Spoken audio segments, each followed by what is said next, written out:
top 7 inventions that were supposed to make life better, but made it worse. It was going to change everything. That was always the promise. More time, less stress, a life made easier by the brilliance of human ingenuity. And in the beginning, it usually did exactly what it said. The invention arrived, people marveled, and for a moment the future looked exactly as good as advertised. But then something happened. The thing that was supposed to free us began to bind us. The tool that was going to give us more time quietly took it away. The invention that promised to connect us left us lonelier than before. These are the 7 inventions that were supposed to make life better, and what they actually did instead. Number 7. The microwave oven. It was going to save time in the kitchen. When the microwave oven was introduced to American households in the 1970s, the promise was straightforward. Meals in minutes, cooking simplified, the burden of the kitchen lifted. By the 1980s, microwave ovens were in the majority of American homes, and the food industry had built an entire category of products designed specifically to be heated in them. What followed was not quite what anyone intended. The rise of the microwave accelerated the decline of home cooking. Ultra-processed microwave meals, high in sodium, preservatives, and refined carbohydrates, replaced the home-cooked meals they were meant to supplement. Research published in the British Medical Journal in 2019 found a direct association between ultra-processed food consumption and increased risk of cardiovascular disease, cancer, and early death. But the cost was not only nutritional.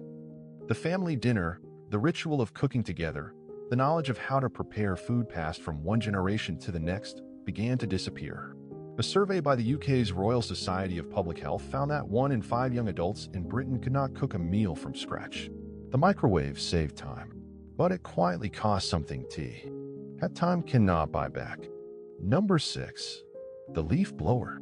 This one is smaller than the others, but it is worth understanding. The leaf blower was introduced commercially in the 1970s as a labor-saving garden tool. It promised to replace the slow, quiet work of raking with something faster and more powerful. And it delivered on that promise completely. What it also delivered was noise. Sustained high-decibel, low-frequency noise that penetrates walls, disrupts sleep, raises cortisol levels, and has been measured in some models at over 100 decibels at the operator's ear, equivalent to standing beside a running chainsaw. The World Health Organization has identified noise pollution as the second largest environmental health risk in Western Europe after air pollution. But the leaf blower's real cost is something quieter than its noise. It destroyed the neighborhood Saturday morning. The shared ambient soundscape of a residential area, where you could hear children playing and birds and the wind, was replaced by an appliance that one person runs for 20 minutes and 300 people are forced to endure. It privatized the task and socialized the cost. One person saves time. Everyone else loses their morning. This pattern, one person's convenience becoming everyone else's burden, is more common than we realize. The leaf blower just makes it audible. Number 5. Open plan offices. It was supposed to encourage collaboration. The open plan office, which became the dominant workplace design in the 1990s and accelerated through the 2000s, was built on a compelling idea. Remove the walls.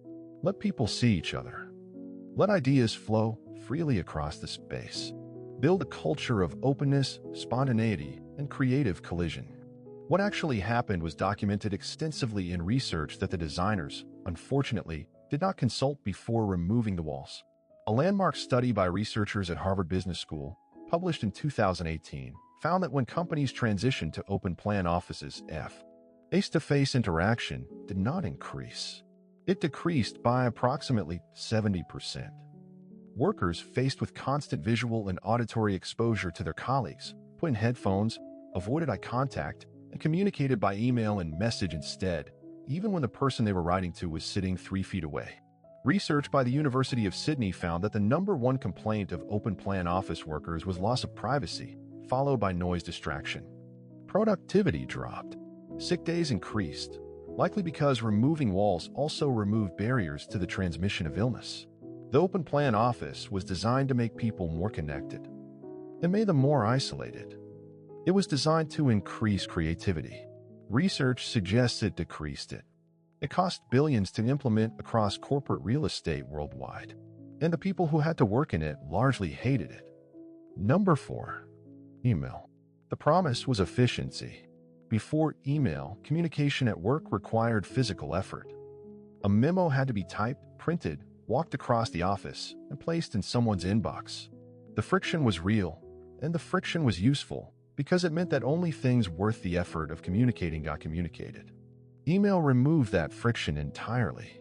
And in doing so, it created something its inventors almost certainly did not anticipate: an obligation to be always available, always responsive, and always processing an inbox that never reaches zero. Research by the McKinsey Global Institute found that the average worker spends 28% of their working week reading and responding to email. A separate study by researchers at the University of California, Irvine, found that after being cut off from email for just 1 week, workers showed significantly reduced stress levels and were able to focus on tasks for longer without interruption. The problem is not email itself. The problem is what email became: the default expectation of instant, frictionless, around-the-clock communication that expanded to fill every hour of the working day and then continued into the evening. A 2019 survey by Adobe found that American workers spend an average of 5 hours per day on email. Many checked it first thing in the morning, before getting out of bed. Many checked it last thing at night. Email was supposed to make communication easier. It made it inescapable. Number 3. Social media. The original promise was connection. When Facebook launched to the general public in 2006, when Twitter became a cultural force in the late 2000s, when Instagram arrived in 2010, the framing was consistent. These are tools for staying connected with people you cared about, for sharing moments, for building community across distance. For a while, that is what they were. Then the business model clarified. Engagement, not connection, was what the platforms needed to survive. And the content that drove the most engagement was not the content that made people feel connected. It was the content that made people feel outraged, envious, anxious, or inadequate. Research by psychologist Jean Twenge, tracking data across millions of American adolescents, found a sharp increase in rates of depression, anxiety, and loneliness beginning around 2012, the year smartphone and social media adoption reached a tipping point. A meta-analysis published in JAMA Pediatrics in 2019 found a consistent association between social media use and depression and anxiety in young people. Frances Haugen, a former Facebook data scientist who became a whistleblower in 2021, revealed internal research showing that the company's own studies had found Instagram was harmful to the mental health of teenage girls. The company knew. The platform continued. Social media was supposed to make us more connected. The evidence increasingly suggests it made many people more lonely, more anxious, and less certain of their own worth. The connection it promised is real but thin, and the cost of that thinness has been paid largely by the young. Number 2. The smartphone. Everything in your pocket. When Steve Jobs introduced the iPhone in 2007, he described it as 3 things: a widescreen iPod, a revolutionary mobile phone, and a breakthrough internet communicator. The audience laughed with delight. It seemed impossible and then immediately obvious. Of course, this was what came next. What came next, in the years following, was not only convenience. It was the collapse of boredom, the elimination of silence, the end of being unreachable, and the construction of a device so carefully engineered to hold your attention that the average person now touches their phone over 2,000 times per day, according to research by Scout. Former Google design ethicist Tristan Harris, who went on to found the Center for Humane Technology, has described the smartphone as a slot machine in your pocket. The variable reward of checking your phone, not knowing whether the next pull will bring a message, a like, a notification, or nothing, activates the same dopamine pathways as gambling. Research by the American Journal of Preventive Medicine found that high social media use on smartphones was associated with significantly increased feelings of social isolation. Research by Common Sense Media found that teenagers spend an average of 7 hours and 22 minutes per day on screens, not including screen time for school. The smartphone gave us everything: maps, music, communication, cameras, knowledge, connection. It also gave us distraction, comparison, anxiety, and a relationship with our own attention that most of us are still trying to understand and repair. It is the most successful invention of the modern era, and it may also be the most complicated one. Number 1. Labor-saving devices. This is the largest one, and the oldest trick. The 20th century delivered an extraordinary array of devices designed to reduce the amount of time spent on household labor.